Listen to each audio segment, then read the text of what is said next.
Señoras y señores, comunidad universitaria, muy buenos días. A nombre de la Universidad de Guadalajara, del Centro Universitario de Ciencias Económico-Administrativas y del Programa Integral de Cultura de Paz, sean todos ustedes bienvenidos a este webinar, titulado La violencia de género en tiempos de pandemia.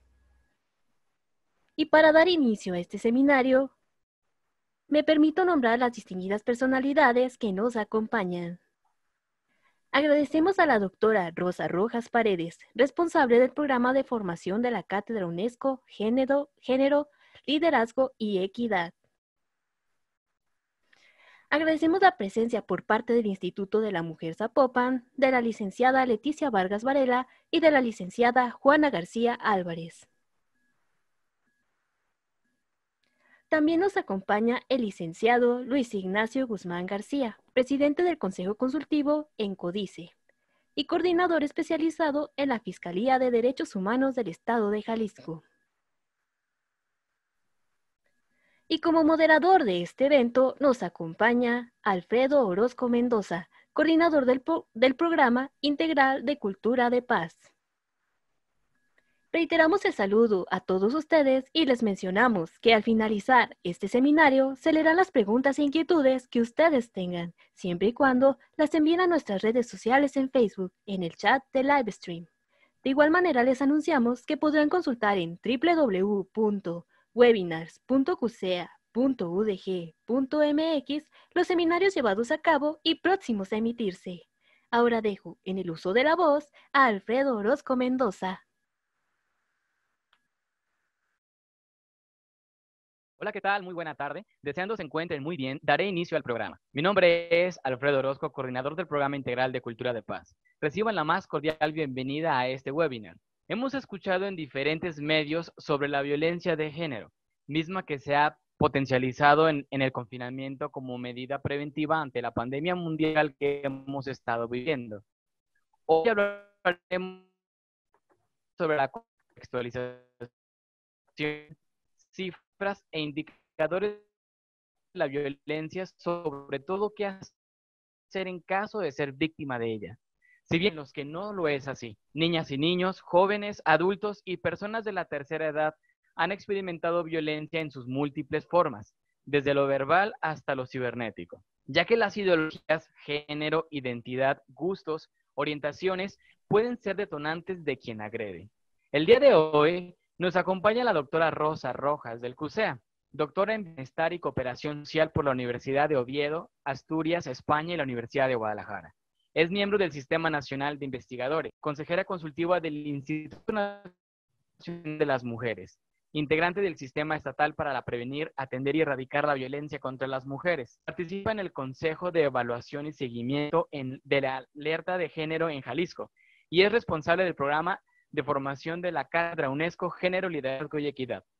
Del Instituto de la Mujer Zapopan nos acompañan la licenciada Juana García, egresada de la Universidad de Guadalajara de la carrera de Derecho con especialidad en Derecho Social y Notarial. Ha colaborado en la Secretaría de Salud Jalisco, en el Hospital Psiquiátrico de Jalisco como jefa de Recursos Humanos, en la Notaría Pública número 16 de Zapopan como asesora jurídica, en el Sistema DIF Jalisco como jefa de área de adquisiciones y secretaria técnica del Comité de Adquisiciones. Actualmente desempeña como jefa del Departamento B, comisionada a la Unidad Jurídica del Instituto Municipal de las Mujeres Zapopanas para la Igualdad Sustantiva. Y la licenciada Leticia Vargas, egresada como psicóloga de la Universidad Tecnológica de Guadalajara y psicóloga perito forense en el nuevo sistema de justicia penal acusatorio. Ha colaborado en la atención a víctimas de violencia en el Instituto Jalisciense de las Mujeres, en la Secretaría de Igualdad Sustantiva entre Mujeres y Hombres, en el DIF Tonalá, en la Unidad de Atención a la Violencia Intrafamiliar, como psicóloga consejera en el Centro de Justicia para las Mujeres y actualmente psicóloga en el Instituto Municipal de las Mujeres Zapopanas. También nos acompaña el licenciado Luis Guzmán, de la Asociación Códice, egresado de la licenciatura de Derecho por la Universidad del Valle de Atemajac, con estudios en Derechos Humanos, Derechos Electoral y Partidos Políticos, Cultura de Paz y Mediación. Es miembro activo de la comunidad LGBT+, participando en todas las marchas de la diversidad sexual organizadas en Guadalajara desde el 2000. Inicia sus labores profesionales como abogado corporativo. Colaboró en diferentes puestos en Códice. Actualmente es presidente consultivo. Ha sido consejero editorial del periódico Mural en temas de diversidad sexual y no discriminación. Desde el 2011, preside el colectivo Voto Incluyente. Es integrante del Movimiento por la Igualdad en México, del Congreso Nacional de Mexicanas y Mexicanos LGBTIQ y fundador de la Coalición Mexicana LGBTTI+. Actualmente colabora en la Fiscalía Especial de Derechos Humanos de la Fiscalía del Estado de Jalisco. Al término de las valiosas participaciones de quienes nos acompañan al frente, habrá unos minutos para la resolución de preguntas que deseen hacer por medio del chat de esta transmisión. Sin más preámbulo y para entrar en la materia, cederé la palabra a la doctora Rosa Rojas, integrante de la CASA, nuestro querido Centro Universitario de Ciencias Económicas Administrativas, quien abordará el tema de la violencia de género en términos generales.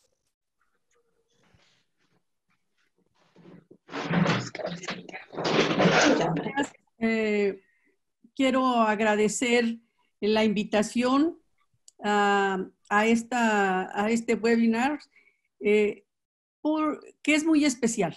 Quiero destacar que es una de las primeras actividades del Centro de Cultura para la Paz de CUSEA. Me da muchísimo trabajo como coordinadora de la Cátedra UNESCO Género, Liderazgo y Equidad, que tiene su sede en el CUSEA, colaborar con estas tareas tan importantes que son vitales. Es importantísimo formar jóvenes promotores en una cultura de paz y por eso felicito al centro, felicito a quienes están encabezando esta actividad, en lo particular a Alfredo Orozco, por su actitud tan propositiva y cómo está logrando unir los esfuerzos de las diversas áreas que trabajamos en este tema. Felicidades, y me permitiré compartir con ustedes esta presentación para que vayamos nosotros ubicando nuestro tema, y quisiera aprovechar ampliamente los minutos que tengo. El asunto de la violencia de género en los tiempos de pandemia, pues es algo de vital importancia.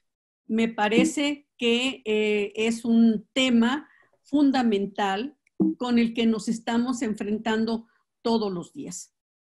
A mí me parece muy importante que empecemos nosotros a ubicar que en el mundo tenemos una gran estabilidad económica, una gran preocupación por la salud que nos está atacando a todos a través de esta pandemia, y que desde las diversas medidas que los países han puesto para proteger a la ciudadanía, la etapa de confinamiento efectivamente ha redundado en un incremento de la violencia hacia las mujeres.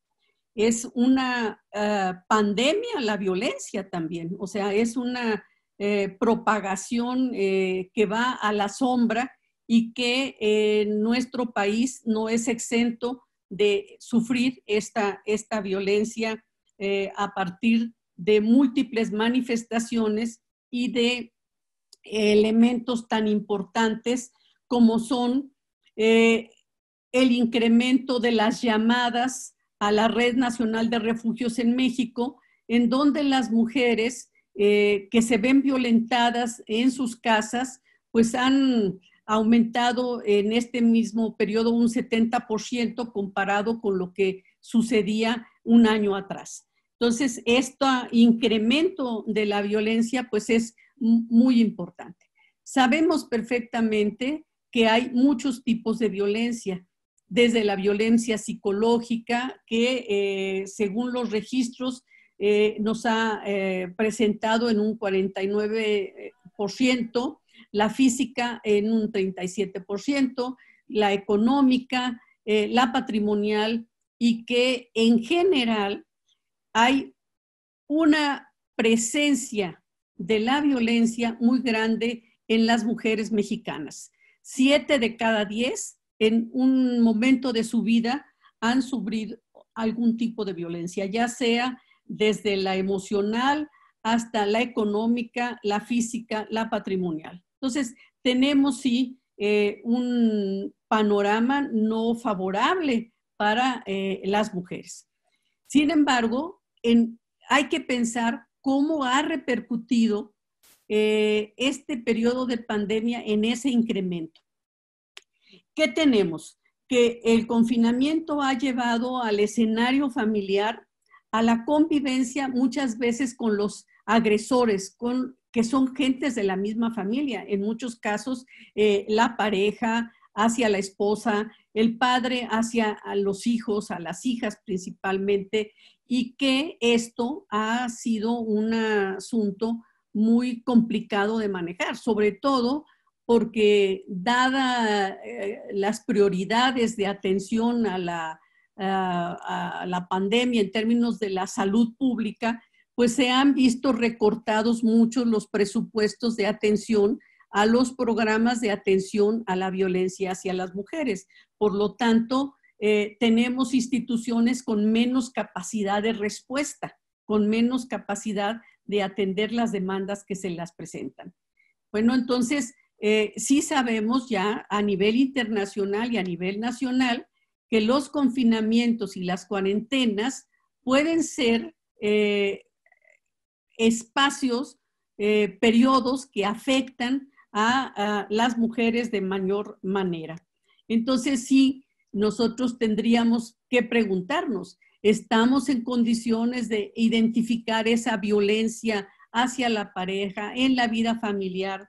¿Cómo podemos nosotros estar preparados para poder identificar esos niveles de violencia y no entender que la violencia es un asunto natural? O sea, naturalizar la violencia es esconderla. Y uno de los retos más importantes que hay que hacer es que las mujeres, las niñas, todos, hombres también, o sea, porque el asunto es un asunto de género, hombres con una perspectiva de nuevas masculinidades, sepan identificar y denunciar esa violencia y estar dispuestos a cambiar los valores y los patrones culturales que son el caldo de cultivo de esta violencia. Los prejuicios, por ejemplo, los roles tradicionales de asignar la carga doméstica nada más a las mujeres y considerar que el hombre es el proveedor. O sea, todas esas cosas son el caldo de cultivo para que la violencia esté perpetuada y no encontremos la manera de disminuirla. Por eso yo hago mucho énfasis en que la cultura de paz tiene que contribuir a identificar que la violencia hacia las mujeres no es algo natural, que no es tradicional, que no es parte de los usos y costumbres o de la cultura del pueblo mexicano o de un sector social. Es un mal, es un efecto que viene muy fuertemente arraigado con una sociedad patrimonial, con una sociedad machista, con una sociedad en que se considera que lo masculino es una cosa por encima y con más calidad que lo femenino, cuando la cultura de paz que debemos de fomentar es que hombres y mujeres somos iguales, con igualdad de oportunidades y con igualdad en el trato, igualdad ante la ley y todo basado en el respeto. Eso es parte de fomentar esta cultura de paz, pero sí tenemos una serie de normativas desde el nivel nacional, el nivel internacional, que nos están diciendo precisamente dónde y cómo podemos nosotros tener información que nos permita ubicar y contribuir a desterrar la violencia de género. Yo este material lo he preparado especialmente para el programa de formadores en cultura de paz. No tenemos el suficiente tiempo de desmenuzar cada una de estas variables, pero es un material que el programa lo puede difundir en los jóvenes promotores de una cultura de paz. Y bueno, nosotros sí tenemos en México un grave problema. 7 de cada 10, ya lo había dicho hace un rato, en otro contexto, han sufrido esta violencia de género. Es importante, sí, ubicar lo que se debe de hacer, ¿no? Nosotros tenemos que ver que hay un conjunto de elementos que hay que poner en juego para prever la violencia de género, pero también para acudir sin sentir vergüenza a denunciar las actividades que violentan los derechos de las mujeres y de las niñas mexicanas. Yo quisiera no dejar pasar una reflexión sobre cuál es el impacto que esto está teniendo en la educación. Bueno, este impacto del COVID-19 pues nos ha hecho dejar nuestras actividades presenciales, pasar con un sistema de educación realmente a distancia, pero en muchos de los casos el problema que tenemos para las y los jóvenes es que hay una brecha digital muy amplia, no todos cuentan con la posibilidad de la conectividad y con el equipo necesario. Los estudiantes con discapacidad se ven afectados porque no tienen las suficientes herramientas y los elementos para poder acceder de mejor manera a los servicios de educación especial que necesitan. Y bueno, el impacto económico. Muchos de nuestros estudiantes, de las y los estudiantes que tenemos, no van a poder continuar sus estudios porque los padres, la familia ha perdido el empleo, no cuentan con el dinero tan siquiera para cubrir la matrícula universitaria y han visto sus ingresos muy disminuidos. Particularmente con las mujeres, yo pensaría, tenemos que analizar y los promotores de cultura de paz tendrían que indagar hacia las estudiantes universitarias cómo han visto sus roles tradicionales. En este confinamiento, ¿se han incrementado? Me supongo que sí. Al estar en su casa, tenemos que tener datos empíricos, por eso tenemos que hacer investigaciones puntuales que nos permitan recuperar esa información. Pero al estar en la familia, seguramente han tenido que contribuir a las actividades domésticas, a las actividades del cuidado de los adultos mayores, de los enfermos, están expuestas también a la mayor violencia intrafamiliar y a la violencia de género, a la violencia cibernética, y todo eso, sin duda alguna, repercute en el desempeño escolar de las mujeres universitarias, de las mujeres estudiantes. Entonces, estamos ante un problema multidimensional, multicasual, que necesitamos prestarle una atención muy integral para ver cómo vamos a transitar también de estos esquemas que hoy hemos tenido que implementar a lo que es la llamada nueva normalidad. ¿Qué nos implica esta nueva normalidad? ¿Qué aprendimos de este periodo que todavía no termina porque la epidemia la tenemos en todo el país con sus números mucho más altos de contagio y de defunciones? No está todavía solucionado el problema, pero sí, desde la universidad tenemos que pensar cómo podemos contribuir a esta nueva normalidad, cómo vamos a mejorar nuestros procesos de enseñanza-aprendizaje utilizando todas las herramientas en línea, pero no descuidando áreas tan importantes como son lo de la igualdad de género, la igualdad entre hombres y mujeres, entre las mismas oportunidades, la erradicación de la violencia desde en el seno familiar hasta el ámbito público, y cómo podemos contribuir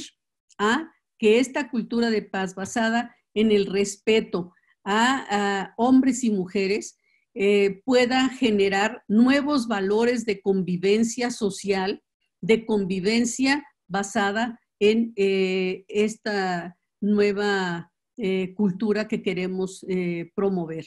Yo dejaría hasta este momento mi intervención para dar tiempo a que podamos tener preguntas, interrogantes que nos permitan profundizar más el tema.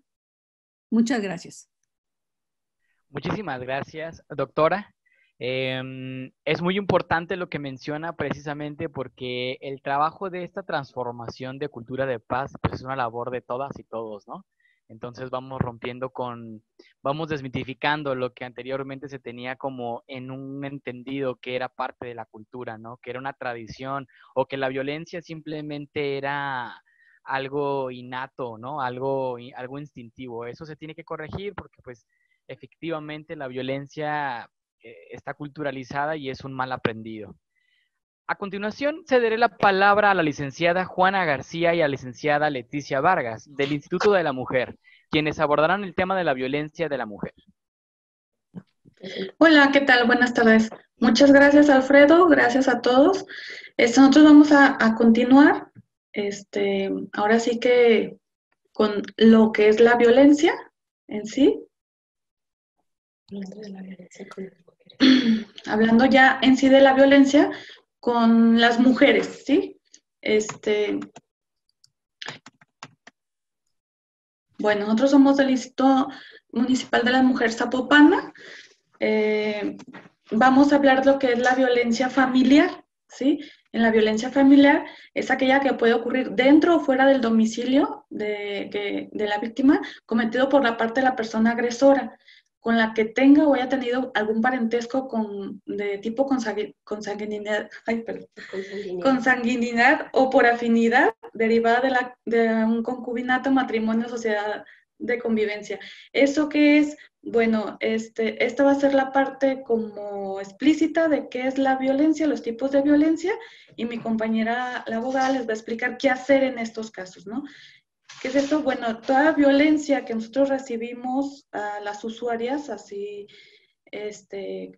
nosotros las tenemos en primer contacto. Esto es toda acción que se hace en contra de ellas para afectarlas tanto física, psicológica, económica, patrimonial, etcétera, ¿no? Hay violencia de feminicidio. Bueno, hablando de la violencia, en las mujeres es un fenómeno que no es nuevo, ya esto va creciendo. Es mucho más que accidentes, mucho más que agresiones sexuales, que robos. Ese tipo de violencia no es precisamente un mal específico de nuestra época, sino que ya existía, siempre ha existido, y bueno, pero ahora se ha tomado con un punto clave, donde la problemática ya no se oculta, ya es visible, ya se denuncia, ya se habla, aunque todavía estamos muy rezagados en esta parte porque no la denuncian completamente, les da miedo por sentirse intimidadas. Hay todavía ahora sí que esa sociedad que está tomando conciencia de la existencia, ¿no? De la existencia que realmente hay violencia. Bueno, en la violencia de género es cualquier acto violento o agresión basado en una situación de desigualdad en el marco de un sistema de relaciones de dominación de los hombres sobre las mujeres, que tenga o pueda tener como consecuencia un daño físico, sexual o psicológico, incluidas las amenazas tales como actos o la coacción de privación arbitraria de la libertad, tanto si ocurre en el ámbito público como en la vida familiar o personal, ¿sí? Y viendo los tipos de violencia, ¿no? La violencia física, que es la primera, hay varios tipos de violencia. Ahora sí que por el tiempo, solamente vamos a explicar los primeros 5 tipos de violencia, que es física, psicológica, sexual, económica y patrimonial. La física es toda acción, coacción o omisión intencional que causa un daño en la integridad física. ¿Qué es esto? Empujones, golpes, jaloneos, bofetadas, arrancar la ropa, apretones, nalgadas, cachetadas, pellizcos, rasguños, fuegos bruscos, mordidas, intentos de asfixia o ahorcamiento, quemaduras, golpes en la mano o con objetos diversos, ¿no? Patadas, heridas por armas punzocortantes o armas de fuego hasta el homicidio. Y entra también lo que es el feminicidio, ¿no? En la violencia psicológica es toda acción o omisión dirigida a desvalorar, intimidar, controlar acciones, ¿no? Esto en la cuestión psíquica. A grandes rasgos, ¿qué son estos? Bueno, la celotipia, insultos, amenazas, gritos, abandonos, desprecios, intimidaciones, castigos o amenazas, torturas psicológicas, silencios prolongados, la famosa ley del hielo, humillaciones públicas o privadas, chantajes, burlas, indiferencias, prohibiciones, descalificaciones, condicionamientos, críticas destructivas, de degradación, amenazas, generar un clima de tensión extrema o de terror, aislarte de familiares o amistades, falta de reconocimiento de las cualidades personales, ¿no? Todo lo que afecta a la cuestión psicológica. Para esto, bueno, ¿cómo se demuestra la afectación? Mediante un peritaje psicológico que se les realiza. Está la violencia económica. En la violencia económica es toda acción u omisión que afecta a la economía de la mujer, a través de limitaciones encaminadas a controlar el ingreso. ¿Cómo? Controlar los gastos, no aportar el gasto, no dar pensión alimenticia a los hijos e hijas, no decir cuánto gana, no dejar que trabaje fuera de casa, no permitir tomar decisiones que impliquen dinero, reclamar o recriminar los gastos que haces, tener todas las cuentas bancarias y propiedades a su nombre, destruir objetos domésticos, destruir tus objetos personales, como ropa, artículos de belleza, etc. Esto va más encaminado a lo que es tu patrimonio. Tu patrimonio es cualquier artículo personal, tus aretes, tu ropa, tu celular, etcétera, ¿no? Quitarle el dinero cuando trabajas y robar tu dinero, abandonarte, etcétera. En lo patrimonial, que es lo que ya veníamos abordando, es toda acción o omisión que ocasiona daño o menoscabo en los bienes inmuebles, muebles, inmuebles de la mujer o su patrimonio. También puede consistir en la sustracción, destrucción, desaparición, ocultamiento, retención de objetos personales, bienes o valores, recursos económicos. ¿Qué es esto? Bueno, cuando muchas veces, por ejemplo, tienen terrenos, tienen casas, y las ponen a nombre de algún familiar que no sea la pareja, ¿no? Eso es por dar un ejemplo. Más adelante mi compañera Juanita abordará todo qué se tiene que hacer respecto a esto. Y la violencia sexual. En la violencia sexual, bueno, es toda acción o omisión que amenaza o pone en riesgo a las usuarias, que es a la mujer, ¿sí? Nosotros les llamamos usuarias, en su seguridad, la integridad, el desarrollo psicosexual de la mujer, como miradas, palabras, los famosos piropos, hostigamientos, prácticas sexuales, donde ellas no sean quienes tomen la decisión o quienes decidan participar en ciertos actos sexuales, violaciones, acosos, etcétera, ¿no? Hay una ley, que es la Ley General de Acceso a las Mujeres a una vida libre de violencia, donde en esta, bueno, todos estos ámbitos que vimos, lo que es todas las violencias, es cómo debemos de tratar o ser tratadas, ¿no? Esta es ahora sí que muy nueva, muy práctica, y les invito para que le echen un ojo. la revisen porque ahí están todos estos tipos de violencia, todos estos tipos, qué es lo que tenemos que hacer y cómo lo tendremos que hacer. Ahorita mi compañera les va a ahondar un poquito sobre este tipo, ¿sí?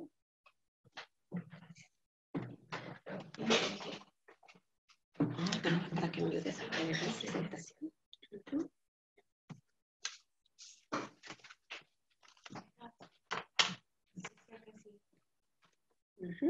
Muy bien.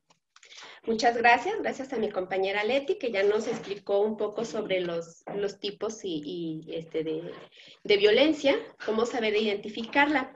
Yo me voy a basar más que nada en base a mi experiencia como abogada, que doy aquí asesoría jurídica en el Instituto de las Mujeres, a las cosas prácticas. ¿Qué vamos a hacer? ¿Qué vamos a hacer en caso de sufrir violencia?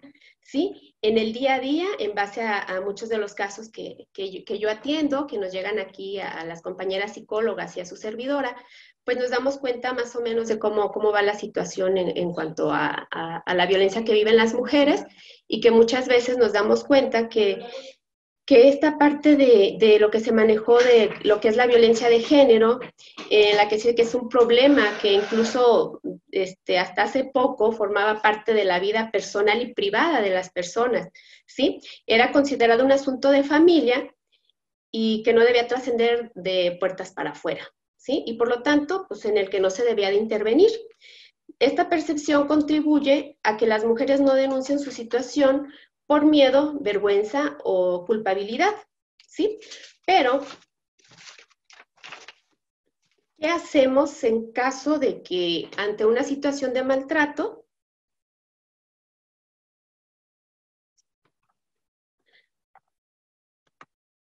ay Dios, no me la da.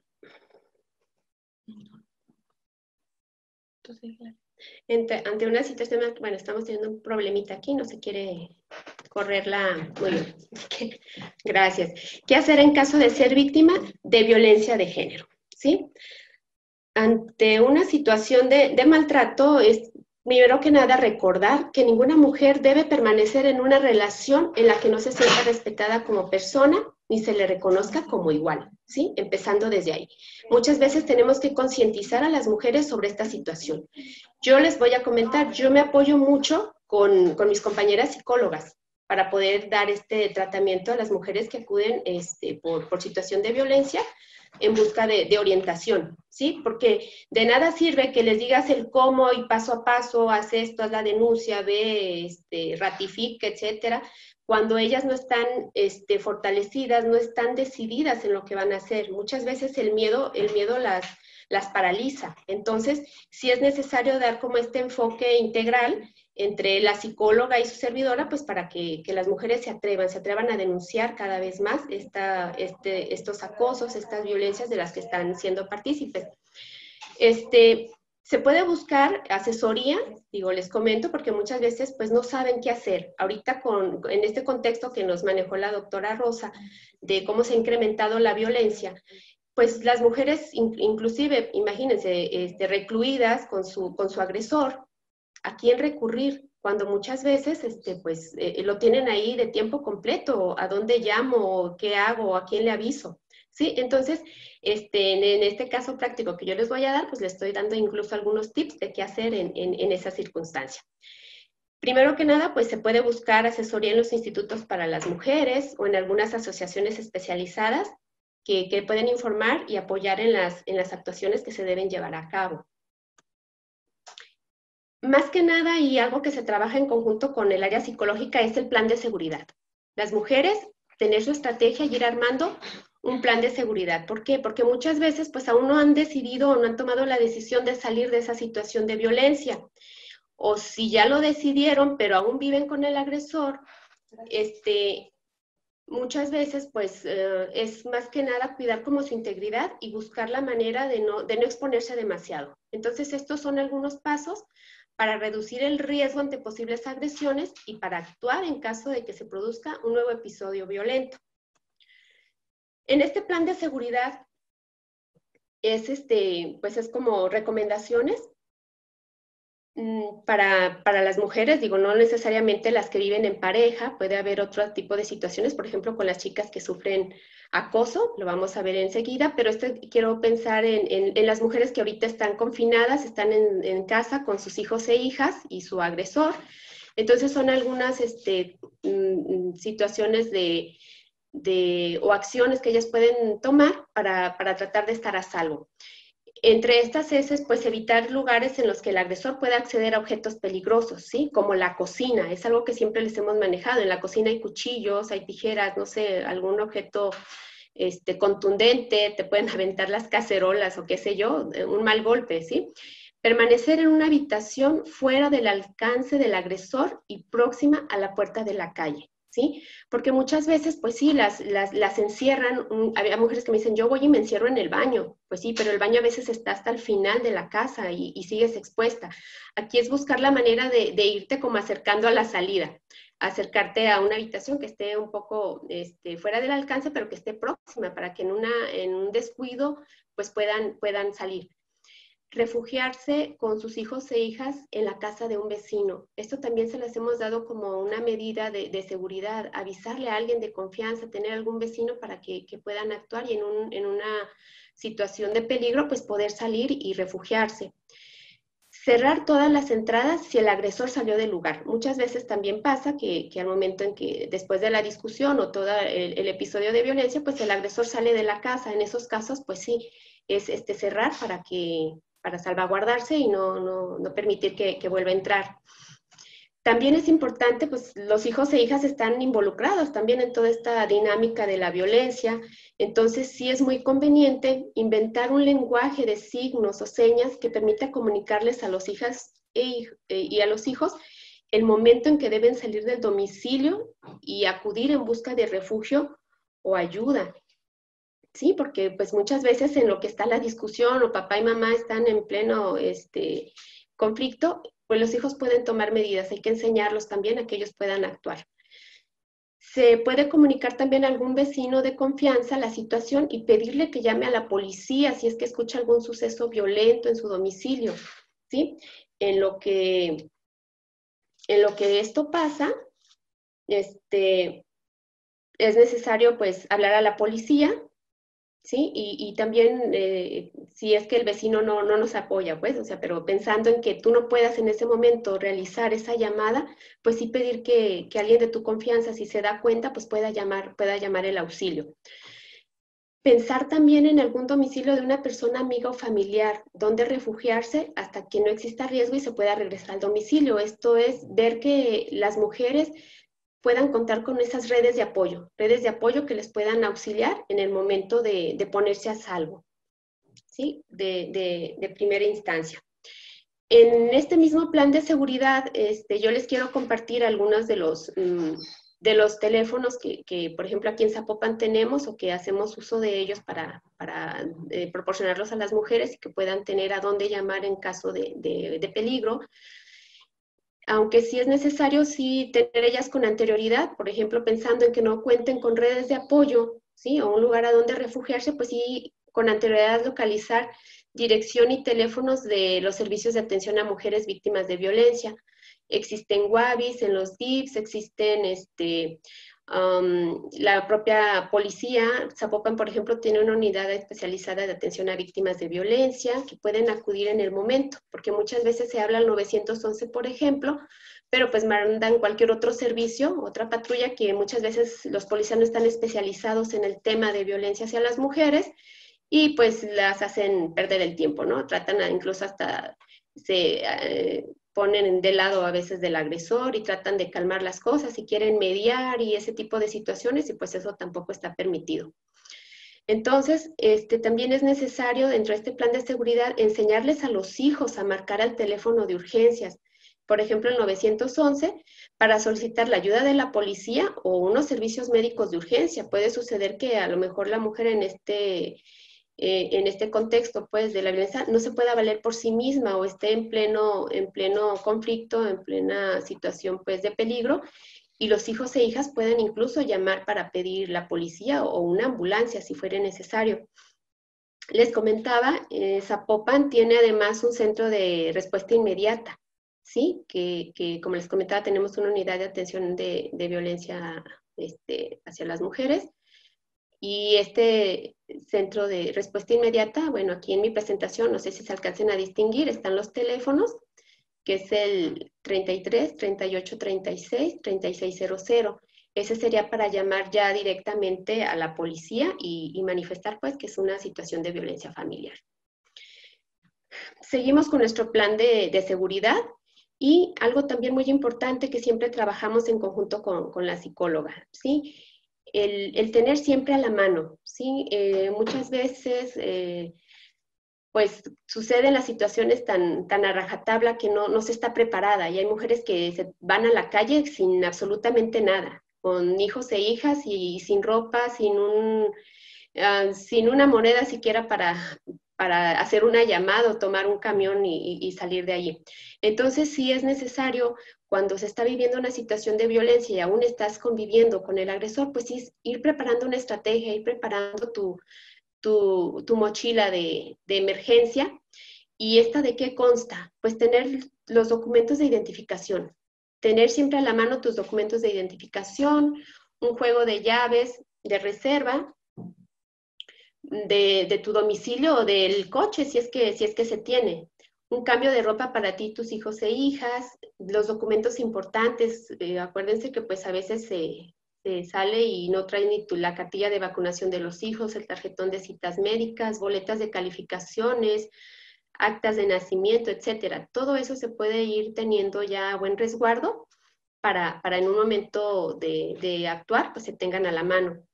Tener también una agenda con los teléfonos de amistades o familiares que puedan apoyarte, así como los números de emergencia que ya comentamos. Aquí en otros documentos que les comento aquí es ya preparando cuando se tenga que actuar ya por otra vía, tener a la mano también, por ejemplo, el contrato de compraventa o de arrendamiento de la vivienda. ¿Se acuerdan? Mi compañera Leti habló de la violencia económica y patrimonial, etcétera. Muchas veces las mujeres son echadas a la calle y el agresor dice, pues es que es mi casa, ¿sí? Es mi casa y tú te me vas. Entonces, ante esta situación, pues también es contemplar más que nada, pues también la situación legal que tiene esa pareja, esa convivencia. Si están casados por sociedad legal, pues por supuesto que ella le corresponde también el 50%. O si fuera necesario tramitar un juicio por pensión alimenticia, pues con esto se puede acreditar que existen bienes de donde echar mano para hacer valer esa obligación. ¿Sí? Entonces, si se puede tener o ir planeando desde con tiempo el tener a la mano una copia del contrato de compraventa, de arrendamiento, de algún vehículo, etcétera, eso nos puede servir a la larga para poder actuar ya en consecuencia. Si se tiene pues con anterioridad alguna otra denuncia por este tipo de violencia, recuerden que pues es un círculo, habrá mujeres que esta situación se repite y se repite constantemente, entonces en ocasiones cuentan con denuncias anteriores o partes médicos de otras agresiones de las que ya fueron víctimas. Todo esto es necesario guardarlo, salvaguardarlo, porque nos va a servir de prueba llegado el momento de actuar. Pensando en una tarjeta bancaria que nos puede auxiliar también en el momento de una huida, y documentos que puedan acreditar los ingresos y los gastos familiares, ¿sí? Pensando en lo que les comentaba en este momento, pensando en este momento pues en la huida. ¿Qué hacer en caso de ser víctima? Además de seguir las medidas del plan de seguridad, si sufres alguna agresión es necesario que realices algunas actuaciones que van a ser de gran utilidad en los procedimientos judiciales, penales o civiles que se inicien posteriormente, que es en relación a lo que estábamos platicando ahorita. La mayoría de estas actuaciones son tendientes a probar la realidad de la agresión y otras que tienen como finalidad la protección también de la víctima. Como les dijimos, está lo de llamar a la policía, al 911. Ahorita con esta situación de la pandemia se está habilitando el código violeta, que es el con el que se tiene que llamar al 911 para referir que es un asunto de violencia familiar, o a los números de la policía. ¿Qué se hace? Pues mencionar tu nombre, la dirección donde te encuentras y solicitar ayuda. ¿sí? Muchas veces en lo que llega la patrulla, pues te van a dar indicaciones, hay que seguir esas indicaciones porque puede suceder que llegue la patrulla y se tengan que llevar al agresor, incluso a la comisaría. Entonces es estar atenta. También puedes, pues, avisar a algún vecino o familiar que pueda presenciar y posteriormente declarar como testigo en el procedimiento judicial. ¿Por qué? Porque muchas veces llegan a hacer la denuncia, por ejemplo, el Centro de Justicia para las Mujeres, y me dicen, es que me piden testigos, y pues yo no tengo testigos, fue en la noche, estaba nada más yo, mis hijos, etcétera. Entonces, si se puede tener estas previsiones, sí es muy importante avisarle a alguien para que se dé cuenta de qué situaciones. Aquí se las pongo. Tu estado físico, si presentabas golpes, heridas, raspones, hinchazón, etcétera. Tu estado anímico, después de un episodio de violencia, pues lógico es que pues, se siente miedo, angustia, luego de la agresión. También es importante ver la situación física y anímica de los hijos e hijas, porque pues, los niños también van a estar asustados, llorando, qué sé yo, y todo eso se puede testificar. Los daños que se producen también en la vivienda, muchas veces se rompen puertas, ventanas, se desgarran ropas, lo que comentaba mi compañera Leti, se destruyen objetos, ¿sí? Entonces toda esa situación se puede testificar precisamente. Y algo también muy importante, la actitud del agresor. En esa situación, pues se va a ver que el agresor puede estar vociferando, amenazando, qué sé yo. Entonces todo eso se puede testificar si alguien está presente. Una situación que es de recordar, hablar de violencia es invariablemente referirse a un delito, por lo cual es necesario realizar la denuncia correspondiente, ¿sí? En caso de la violencia física, pues lo primero que se tiene que hacer es salvaguardar la seguridad y la salud. Y aparte de hablarle a la policía, pues sí, ya una vez pasado esta situación, pues es acudir a un puesto de socorros, Cruz Verde, Cruz Roja. Yo sí les sugiero tomar fotografías de las lesiones, porque con los días pueden ir, se pueden ir desvaneciendo, entonces sí tomar fotografías de las lesiones. Yo sí les sugiero cerca y lejos. De cerca para que se vea la lesión próxima y de lejos para que se vea que es tu brazo y eres tú, o sea, tu cara, y esa puede servir también de prueba. Es necesario también darle seguimiento a esas lesiones, porque no es nada más ir al parte médico, hay que ir con tu médico familiar, si es que lo cuentas, para que se pueda dar seguimiento de las lesiones tanto físicas como psicológicas que te manden a tu servicio, si es que cuentas con Seguro Social, por ejemplo. Y otra cosa muy importante, si fuiste obligada a mantener relaciones sexuales, no te laves y acude al servicio de urgencias o de ginecología de un hospital. La otra situación que se da no siempre pues, es violencia física. Cuando se da término a una relación, pues muchas veces las mujeres siguen siendo acosadas. Y si sucede esto, el agresor pues, muchas veces siente que está perdiendo el control sobre la persona y muchas de sus acciones que ejecuta y que acosan a la mujer es el hecho de que las persigan, las vigilan, les llaman constantemente, las atemorizan, las molestan también a familiares y amigos, las desprestigian laboralmente, las amenazan con que se van a suicidar o le van a hacer daño a un ser querido, etcétera. Esto también pues afecta mucho a la vida de las mujeres personal y socialmente. Entonces, ante esta situación, pues también es necesario denunciar, ¿sí? A lo mejor no hay golpes, pero todo esto es una violencia psicológica, es un acoso que afecta demasiado a las mujeres. Entonces, ante esta situación es denunciar, evitar cualquier contacto con el agresor o la agresora, no aceptar nunca un encuentro a solas porque es exponerse demasiado y sobre todo, pues evitar estar sola. Ya para terminar, ¿cómo se puede acreditar una situación de violencia de género? Pues bien, pensando en que se va a proceder posteriormente, ya una vez que estemos a salvo y que ya se haya actuado con las primeras situaciones de denunciar y que nos den unas medidas de protección, una situación de violencia de género que nos puede servir mucho en un procedimiento ya por una custodia o una pensión alimenticia, es pues tener una copia certificada de la denuncia interpuesta o ya de una sentencia que haya sido dictada por un juez donde determine qué tipo de violencia o qué modalidad de violencia contemplada por la ley la mujer fue víctima. Una certificación de las medidas o las órdenes de protección o medidas cautelares que se hayan dictado en el momento de hacer la denuncia, Me faltó aquí el parte médico de lesiones, también ese puede servir como prueba. Alguna certificación de servicios de albergue, si es que fue necesario, la propia institución que los brindó, pues puede dar esa certificación. Un informe de trabajo social de cómo fue la situación. Normalmente en el Centro de Justicia para las Mujeres se pasa primero por ese paso antes de acceder a los demás servicios y cualquier otra de las establecidas por la ley como prueba que se puede presentar en un procedimiento. Por mi parte es todo, muchísimas gracias. Nos ponemos a sus órdenes aquí en el Instituto de las Mujeres. Allí están los teléfonos también y cualquier pregunta o duda estamos a la orden. Gracias. Muchísimas gracias, licenciada Juana y licenciada Leticia, por su aportación. Sin duda alguna han dicho palabras claves, recomendaciones, sugerencias y el proceso que se debe de tomar en caso de presentar algún tipo de violencia, ¿no? Sobre todo las normalizadas, ¿no? Las que creen o creemos que pueden ser parte de la vida cotidiana, pues bueno, no. Nos damos cuenta ahora que sí están infringiendo nuestros derechos humanos y es importante actuar. Hay que romper el silencio, eso es básico y ese es el objetivo del webinar, desmitificar todo ese tipo de situaciones. Muchísimas gracias. Y por último, cederé la palabra al licenciado Luis Guzmán de Códice, quien abordará el tema de la violencia en la diversidad sexual.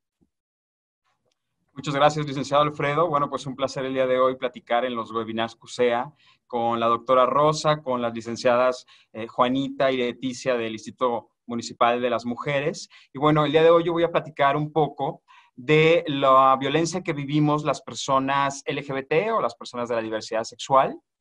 Esta violencia que, bueno, está ahí, pero que muchas veces no se visualiza como pues nosotros quisiéramos para que de alguna manera existieran las políticas públicas que pudieran atender a nuestra población. Sin embargo, pues no salimos o no estamos exentos de la violencia que se vive en otro tipo de ámbitos o de otro tipo de poblaciones. Tiene mucha relación y mucha de ellas pues es muy parecida o casi igual, ¿no? Nosotros, las personas gays, lesbianas, las personas trans, bueno, pues son mujeres, ¿no? Las mujeres lesbianas, las mujeres trans, de alguna manera sufren esta violencia como cualquier otra mujer, solamente que además tienen esta cuestión de la violencia que se ejerce específicamente por no tener una identidad de género o una orientación sexual normativa. Entonces, bueno, pues yo quisiera comenzar abordando nuestros principales problemas, ¿no? Que uno de ellos es la falta de aceptación o el rechazo que sufrimos primeramente desde nuestro hogar, desde nuestra casa, muchas veces desde nuestros padres, desde nuestros hermanos, que son pues las personas que de alguna manera tendrían que procurarnos bienestar, procurarnos protección, pues muchas veces son los principales generadores de violencia. Entonces, en estos tiempos de pandemia, que es lo que estamos específicamente abordando el día de hoy en este webinar, pues ha generado algunas situaciones de mayor rechazo o de mayor violencia porque ha ocasionado que las familias estén confinadas en el domicilio y de esa manera pues ha generado que las familias se den cuenta o se conozcan un poquito más, de alguna manera pues el no poder salir a realizar la vida que teníamos anteriormente en nuestra escuela, en nuestro trabajo, en las calles, pues esto ha hecho que tengamos que convivir más y de alguna manera pues por ahí salgan algún tipo de falta de aceptación o de falta de tolerancia. Hemos nosotros en la asociación acudido a rescatar a chicos que de alguna manera han sufrido golpes de parte de sus padres, de sus hermanos, a mujeres trans que han sido de alguna manera echadas a la calle por sus familiares y tenemos que de alguna manera que buscarles un refugio, que buscarles un lugar en donde puedan vivir y algún sustento. Y esta es una problemática pues que sí se presenta en nuestra ciudad y que muchas veces pues no sabemos ni a dónde acudir porque no hay albergues que reciban así nada más a las personas, hay que acudir a levantar una denuncia, muchas otras veces hay que acudir a los programas asistenciales, pero en tiempos de pandemia pues todo esto ya lo conocemos, se ha de alguna manera precarizado, también las instituciones pues no han tenido la capacidad suficiente para poder atender todas las problemáticas y bueno, pues lo entendemos perfectamente, pero sí esta pandemia ha venido a evidenciar algunos problemas que ya existían, pero que se han recrudecido en los últimos meses.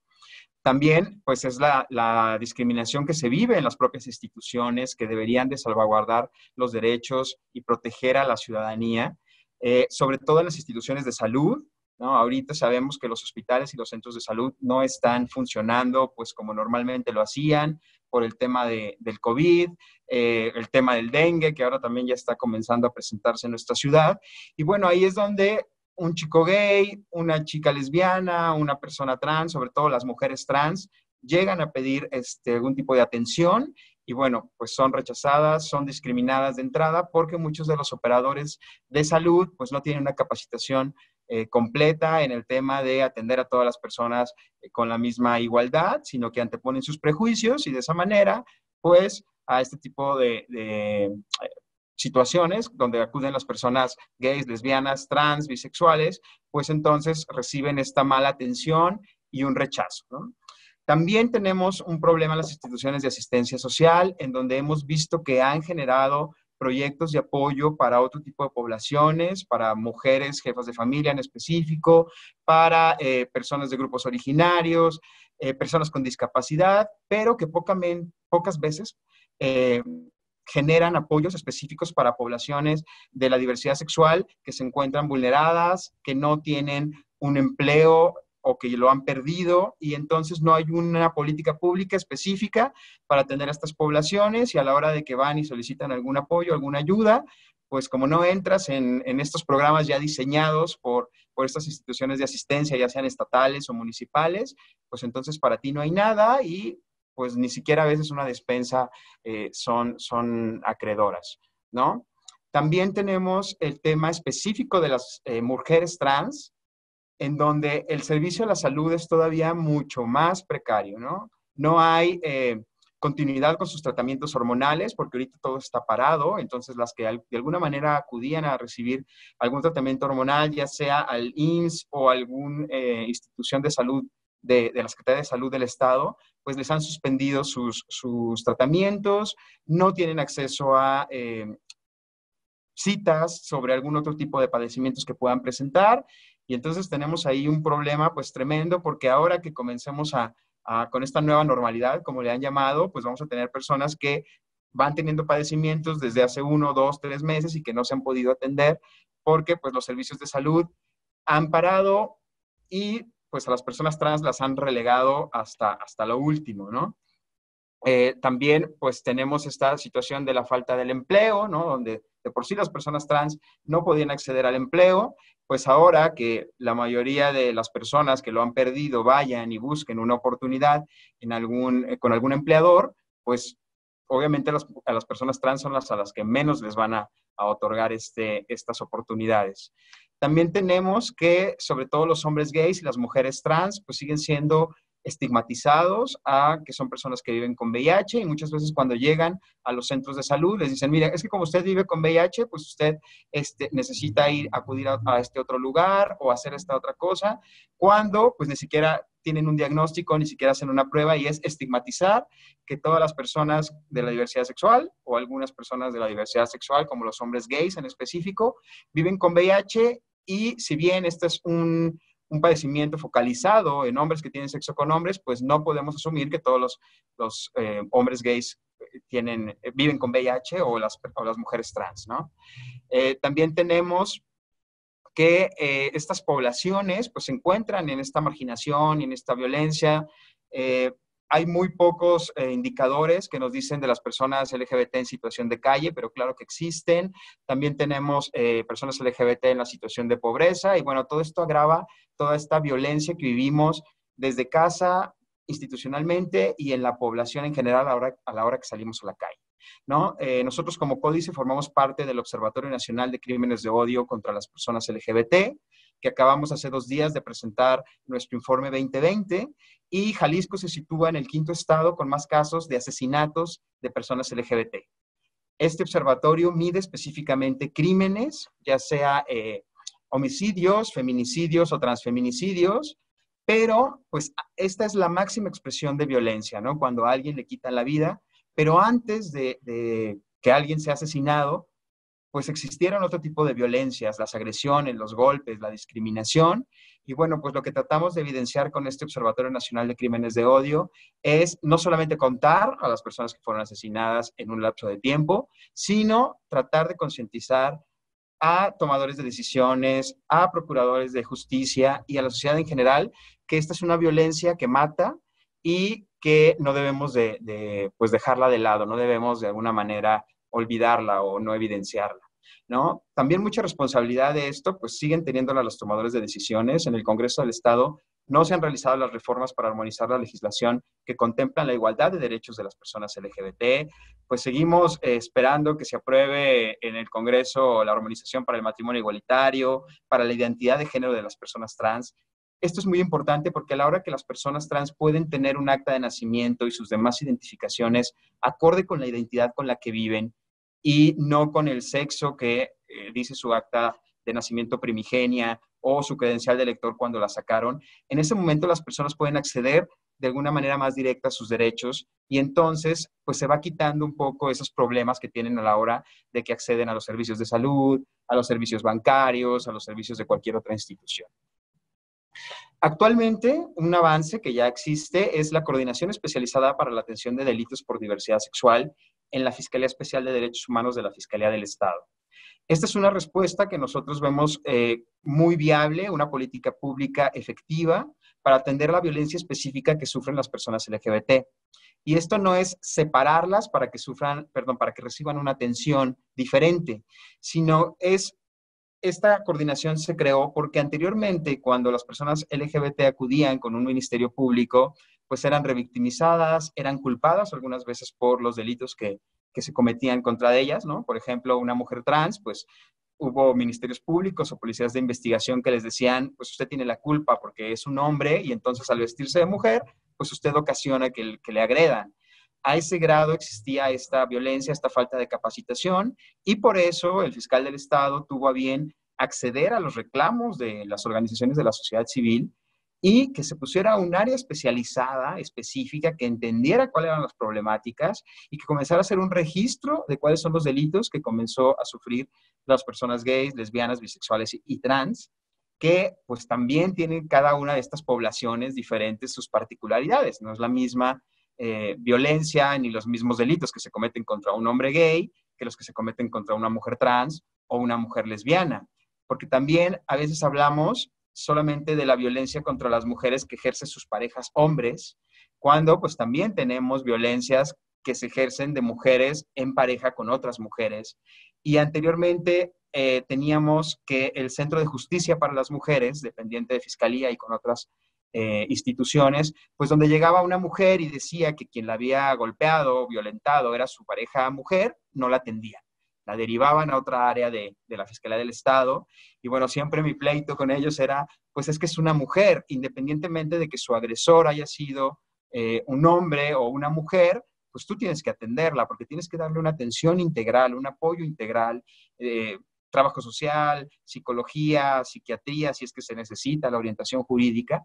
Y entonces ahora en esta coordinación especializada, pues lo que se trata de hacer es tener un ministerio público junto con policías de investigación que sean sensibles y que estén capacitados en protocolos que ya existen de atención a las personas de la diversidad sexual. Entonces, vamos avanzando en la atención de estas violencias en algunos aspectos, estamos rezagados en otros, pero sobre todo evidenciar que todavía la sociedad sigue sintiendo mucho rechazo hacia las personas LGBT y esto debe de ir cambiando en la medida de que nosotros hablemos de las violencias, hablemos de la igualdad de derechos, hablemos de tener las mismas oportunidades, es en la medida en que la sociedad va a poder entender que tenemos diferentes características, que somos diversos y diversos, y por eso este tipo de espacios ocasionados pues o propiciados de CUSEA desde la Universidad de Guadalajara, pues nos dan un análisis importante para que no solamente los estudiantes, sino también los maestros, también el personal administrativo y toda la sociedad en general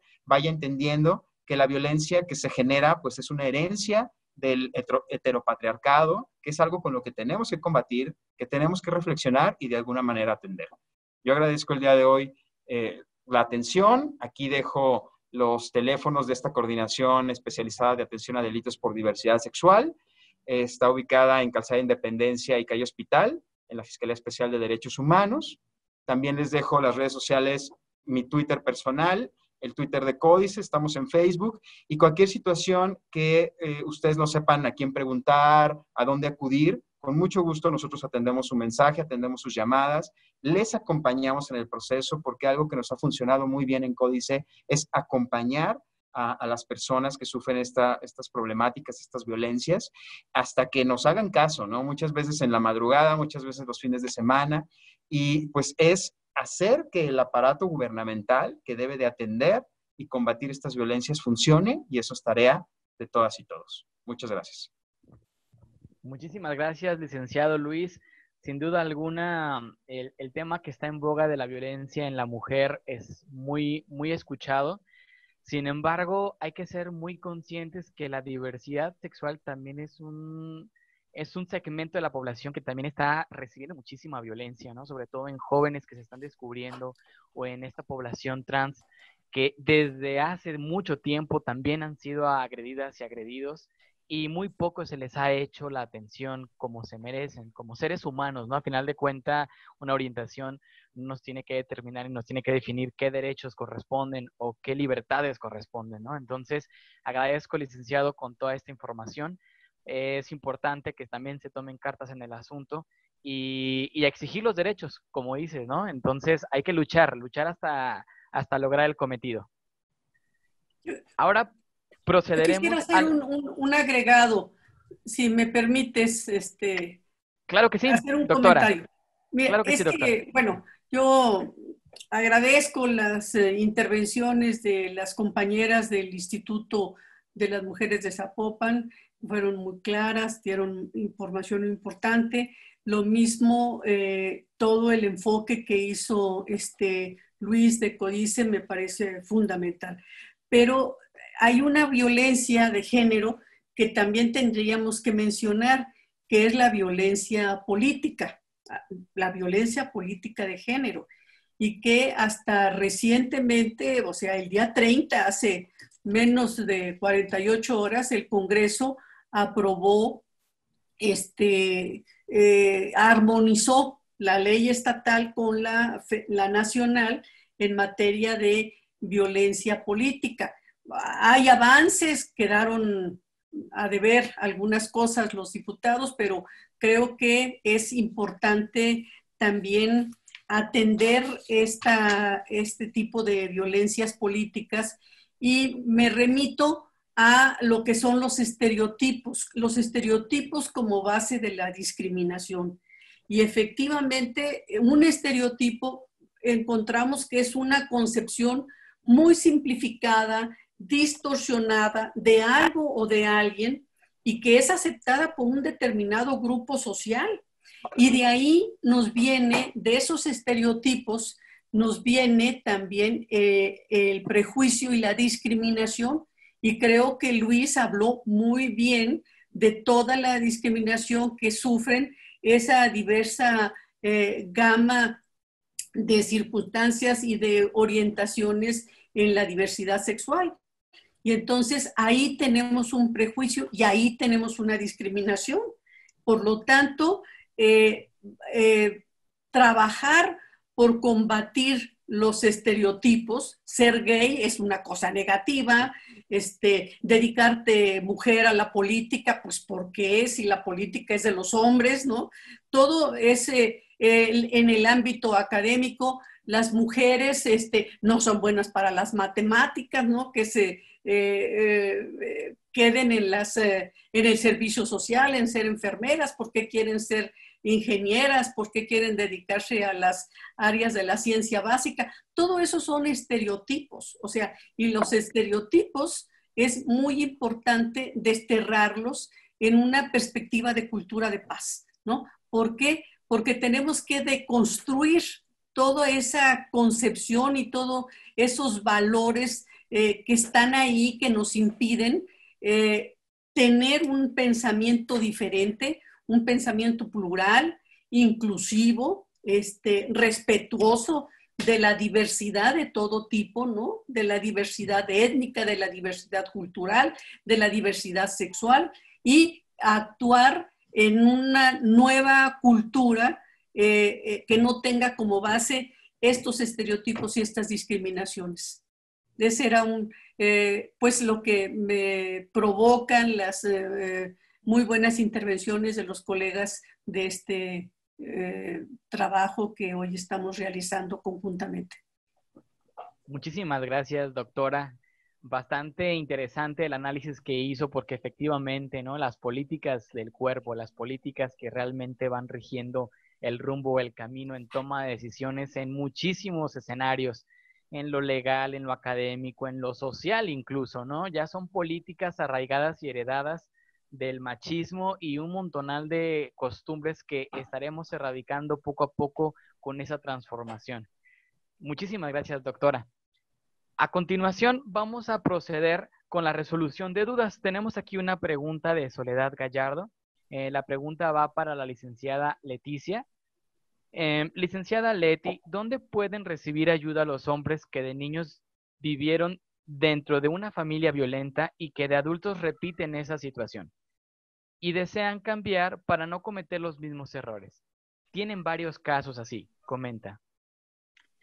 Hola, sí, mira, hay una institución que, así como el Centro de Justicia atiende a las mujeres, hay una institución que se llama Secovin, que es el domicilio es calle 5 de febrero, 1309.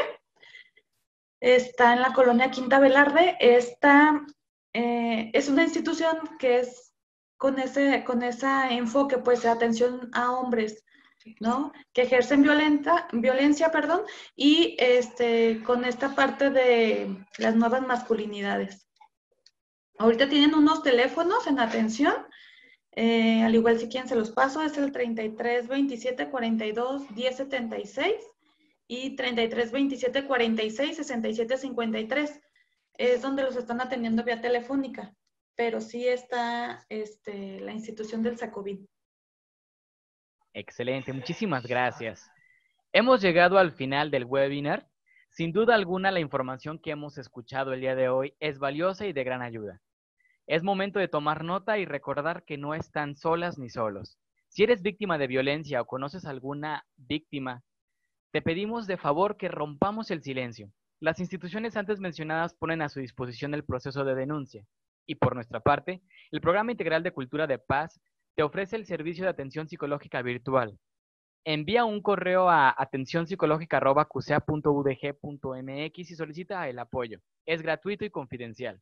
No olvides visitar y seguir nuestra página de Facebook, Programa Integral de Cultura de Paz, CUSEA.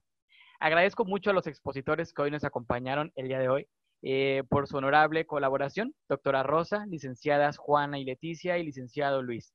A la Universidad de Guadalajara, al rector de este centro universitario, el maestro Gustavo Padilla, la secretaria académica, el área de difusión Sara Leos y tu equipo, quienes hacen un maravilloso trabajo, muchísimas gracias.